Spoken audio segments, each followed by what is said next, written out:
Hi பா, எல்லாம் எப்படி இருக்கீங்க? இன்னைக்கு நம்ம செரின் வீட்டு சாப்பாடுல நான்வெஜ் லஞ்ச் மெனு தான் பண்ண போகிறோம். செட்டிநாடு சிக்கன் குழம்பும் அப்புறம் ஒரு ரசம் சாதம் தான் பண்ண போகிறோம். அதுக்கு முதல்ல சிக்கன் எல்லாம் க்ளீன் பண்ணி எடுத்து வச்சிருக்கேன். இது பார்த்தீங்கன்னா 3/4 கிலோ சிக்கன் க்ளீன் பண்ணி எடுத்து வச்சிருக்கேன். இந்த சிக்கனுக்கு தகுந்தா போல தான் நம்ம மசாலாலாம் அரைச்சி செய்ய போகிறோம். எப்பவும் போல் அரிசியும் ஊற வச்சாச்சு. அடுத்து நம்ம சிக்கனுக்கு மசாலா வறுத்து தாளித்து விட்டுட்டு அதுக்கப்புறமா நம்ம சாப்பாடு ரசம்லாம் ரெடி பண்ணிக்கலாம். இப்போ முதல்ல மசால் வறுத்துக்கலாம். செட்டிநாடு குழம்புனாலே மசால் வறுத்து செய்கிறது தான் ரொம்ப ஸ்பெஷலாக இருக்கும். அதனால இன்றைக்கி நம்ம செட்டிநாடு ஸ்டைலில் வறுத்து குழம்பு பண்ண போகிறோம். ஒரு கடாய் வச்சு மசால் வறுத்துடலாம். இப்போ மசால் வறுக்கிறதுக்கு ஃபஸ்ட் மல்லி சேர்த்துக்கலாம். 1 2 3 இந்த ஸ்பூனில் 3 ஸ்பூன் மல்லி, 1/4 ஸ்பூன் ஜீரகம், 1 ஸ்பூன் சோம்பு, 1 ஸ்பூன் மிளகு, இது போல் 2 துண்டு பட்டை, 3 ஏலக்காய், 3 கிராம்பு, வரமிளகாய் ஒரு 7. உங்கள் காரத்தை பொறுத்து நீங்கள் மிளகாய் சேர்த்துக்கோங்க. இதை வறுத்து எடுத்துடலாம். நல்லா மணம் வர மாதிரி வறுத்துக்கோங்க. பாருங்கள், இந்த அளவுக்கு வறுத்தாச்சு. அடுத்து இதில் தேங்காய் துருவல் சேர்த்துக்கலாம். ஒரு 5 ஸ்பூன் அளவுக்கு தேங்காய் துருவல் சேர்த்துக்கிறேன். இதையும் வறுத்துடலாம். அந்த ஈரம் போகிற மாதிரி வறுத்துக்கிட்டால் போதும்.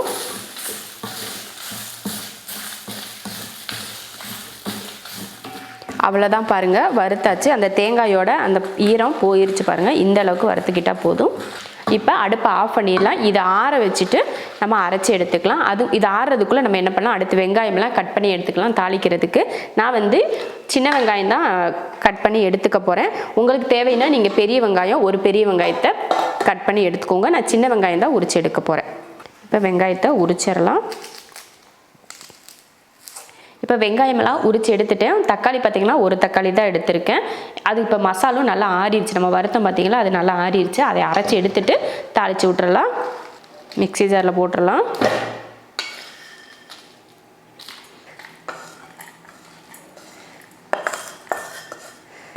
இப்போ இதை பவுட்ரு பண்ணி எடுத்துக்கலாம்.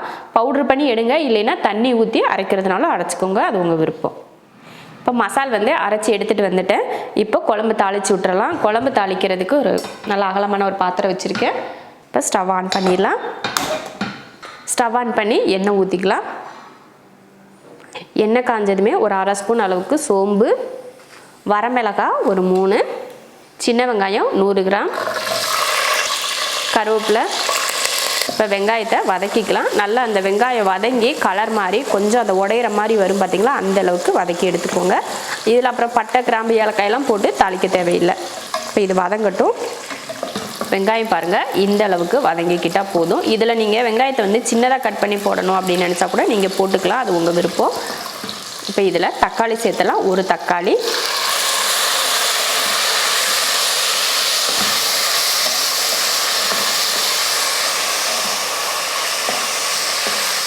தக்காளி நல்லா வதங்கிருச்சு பாருங்கள். இப்போ இதில் இஞ்சி பூண்டு பேஸ்ட்டு சேர்த்துக்கலாம். இதில் 1 ஸ்பூன் இஞ்சி பூண்டு பேஸ்ட்,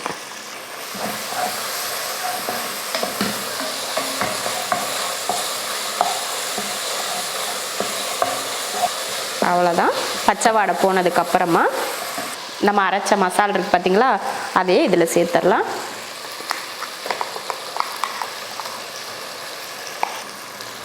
மஞ்சத்தூள் கொஞ்சம். இப்போ இதை கலந்துருவோம்.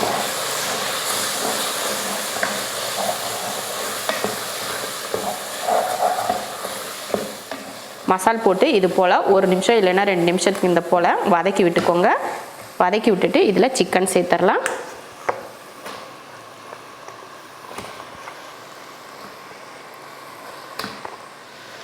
குழம்புக்கு தேவையான உப்பு. இப்போ கலந்துருவோம். நல்லா கலந்து விட்டுருங்க.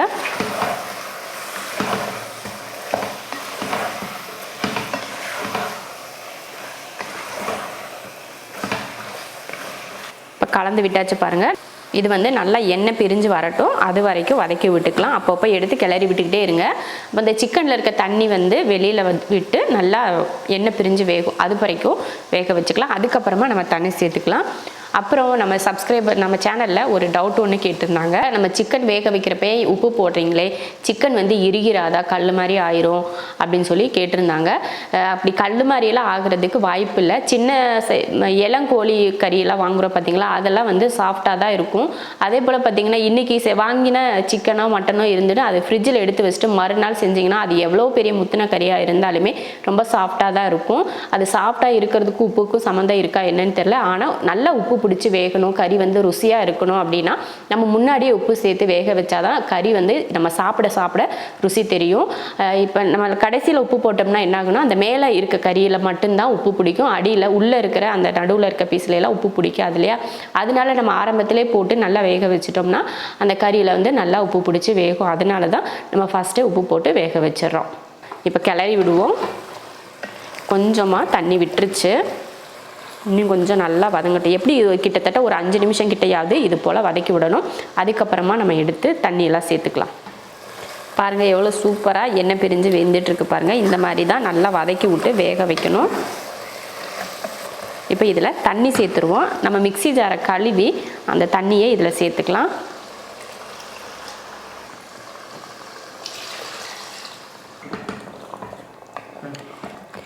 பாருங்கள் தண்ணி இந்த அளவுக்கு ஊற்றிக்கிட்டால் போதும். ரொம்ப தண்ணியான குழம்புலாம் இல்லை, ஓரளவுக்கு கொஞ்சம் கெட்டியாக இருக்கிற மாதிரி தான் நான் குழம்பு செஞ்சுருக்கேன். பாருங்கள் அள்ளி ஊற்றினா இந்த அளவுக்கு நல்லா இருக்கணும். அப்போ நம்ம வேக வச்சு வர்றப்போ அந்த குழம்போட பக்குவம் வந்து கரெக்டாக வந்துடும். உங்களுக்கு குழம்பு வந்து தண்ணியாக தான் பிடிக்கும் அப்படின்னா இன்னும் கொஞ்சம் கூட நீங்கள் தண்ணி சேர்த்துக்கலாம். நம்ம உப்பு முன்னாடியே போட்டதுனால இப்போ உப்பு சேர்க்க தேவையில்லை. இப்போ குழம்பு மூடி வச்சிடலாம். ஒரு 5 நிமிஷத்துக்கு வேகட்டும்.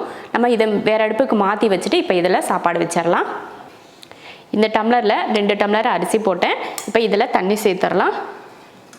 அரிசியை கழுவி எடுத்தாச்சு. 4 டம்ளர் தண்ணி சேர்த்துக்கலாம். 1 2 3 4. உப்பு தேவையான அளவு. இப்போ குக்கர் மூடி போட்டுடலாம்.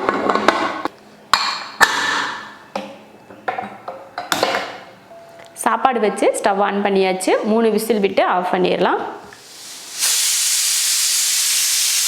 பார்த்தீங்கன்னா குழம்பு வந்து நல்லா எண்ணெய் பிரிஞ்சு வர ஆரம்பிச்சிருச்சு பாருங்கள். குழம்பு பார்த்திங்கன்னா நம்ம ஊற்றின தண்ணியெல்லாம் வற்றி கொஞ்சமாக கெட்டி சிந்து வந்திருக்கு. அவ்வளோதான். இதுக்கு மேலே நம்ம தாளிக்கிறதோ எதுவுமே கிடையாது. அடுப்பை ஆஃப் பண்ணிடலாம். உங்களுக்கு இதுக்கு மேலே மல்லித்தலை தூவணுன்னா கூட நீங்கள் தூவிக்கலாம். இப்போ அடுப்பை ஆஃப் பண்ணிடலாம். இப்போ குக்கரில் விசிலும் வந்துருச்சு, அது குக்கரையும் ஆஃப் பண்ணிடலாம். இப்போ சாப்பாடும் ரெடி ஆயிடுச்சு, குழம்பும் ரெடி ஆயிடுச்சு. அடுத்து ரசத்துக்கு தக்காளி வேக வச்சிடலாம். தண்ணி ஊற்றிருக்கேன் ஒரு செம்பளவுக்கு. இதில் 3 தக்காளி வேக வச்சிடலாம். தக்காளியை வேக வச்சு தான் இன்றைக்கி ரசம் பண்ண போகிறோம். அது வேகட்டும். தக்காளி வந்து வெந்துட்டுருக்கு. நம்ம ரசத்துக்கு தேவையானதை பொடிச்சு எடுத்து வச்சுக்கலாம். 1/2 ஸ்பூன் அளவுக்கு மிளகு, 1/4 ஸ்பூன் ஜீரகம், அடுத்து பூண்டு சேர்த்துக்கலாம். இப்போ இதை தட்டி எடுத்துடலாம்.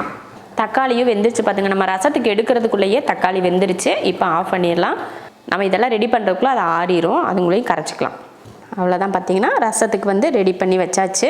அடுத்து நம்ம புளி தக்காளியெல்லாம் கரைச்சி எடுத்துடலாம். ஒரு குட்டி நெல்லிக்காய் அளவுக்கு புளி எடுத்து கரைச்சி அதில் இருக்க சக்கையெல்லாம் எடுத்தாச்சு. அடுத்து இதில் தக்காளி போட்டு கரைச்சிக்கலாம். இப்போ தக்காளியும் பாருங்கள் நல்லா கரைச்சி எடுத்தாச்சு. தக்காளி புளியும் ரெடியாக இருக்குது.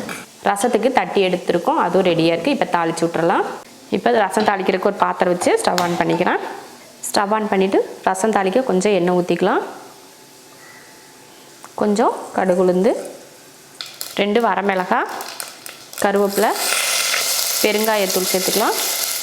கொஞ்சம் மஞ்சள் தூள், அடுத்து ரசத்துக்கு தட்டினோம்லையே அதை சேர்த்துக்கலாம். இப்போ இதை லைட்டாக வறுத்து விட்ருங்க. அவ்வளோதான். இப்போ புளியும் தக்காளியும் கரைச்சோம் இல்லையா, அந்த தண்ணியை அதில் சேர்த்துருவோம். புளிப்பு காரம்லாம் பார்த்துட்டு நீங்கள் தண்ணி சேர்த்துக்கோங்க. புளிப்பு பார்த்துட்டு தண்ணி சேருங்க. நல்ல புளிப்பாக இருந்தால் மட்டும் தண்ணி சேர்த்துக்கோங்க. இல்லை கம்மியாக தான் இருக்குது புளிப்பு அப்படின்னா தண்ணி சேர்க்க தேவையில்லை. அடுத்து மல்லித்தலை, ரசத்துக்கு தேவையான உப்பு. ரசம் வந்து பொங்கி வரட்டும், ஆஃப் பண்ணிக்கலாம். இப்போ பார்த்திங்கன்னா ரசம் வந்து லைட்டாக கொதிக்க ஆரம்பிச்சிருச்சு. இப்போ ரசத்தை ஆஃப் பண்ணிடலாம். அவ்வளோதான். எல்லாமே ரசத்தோட எல்லாமே ரெடி ஆயிடுச்சு. அடுத்து நம்ம ஸ்டீம் இறங்குனதுமே சாப்பிட்றது தான். ஸ்டீம் இறங்குனதுக்கப்புறம் பார்த்துக்கலாம். நம்ம ஷெரின் வீட்டு சாப்பாடோட லஞ்ச் மெனு ரெடி ஆயிடுச்சு. சாதம், செட்டிநாடு சிக்கன் குழம்பு, தக்காளி ரசம் ரொம்ப அருமையான ஒரு காம்பினேஷனில் ரெடியாக இருக்குது. நீங்களும் இது போல் நான்வெஜ்ஜில் செட்டிநாடு குழம்பும் தக்காளி ரசமும் இந்த மாதிரி செஞ்சு பாருங்கள். ரொம்ப சூப்பராக இருக்கும். எப்போவுமே நம்ம நான்வெஜ் எப்போவுமே செய்கிறது தான், இருந்தாலும் ஒவ்வொரு நாளைக்கும் ஒவ்வொரு விதமான நான்வெஜ் பண்ணோம்னா ரொம்ப நல்லாயிருக்கும். சிக்கனில் இது போலையும் ஒரு டைம் பண்ணி பாருங்கள். இதே மெத்தடில் நாட்டுக்கோழியில் கூட நீங்கள் பண்ணலாம், நல்லாயிருக்கும். அதே போல் மட்டனில் கூட இது போல் பண்ணுங்கள். அடுத்தடுத்த வீடியோவில் இதே மெத்தடில் மட்டனில் எப்படி பண்ணுறதுன்னு காட்டுறேன். அடுத்தடுத்து அப்புறம் நாட்டுக்கோழியில் எப்படி பண்ணுறது அப்படிங்கிறதையும் அடுத்த வீடியோவில் சொல்கிறேன். இது போல் நீங்களும் செஞ்சு பார்த்துட்டு எப்படி இருக்குன்னு சொல்லிட்டு கமெண்ட்டில் சொல்லுங்கள். பிடிச்சிருந்தா லைக் பண்ணிவிட்டு ஷேர் பண்ணிவிட்டு நம்ம செரின் வீட்டு சாப்பாடு சேனலை சப்ஸ்கிரைப் பண்ணி மறக்காமல் அந்த பெல் ஐக்கானை கிளிக் பண்ணி வச்சுக்கோங்க. அப்போ தான் நோட்டிஃபிகேஷன் வரும். இப்போ சாப்பிட போகலாம்.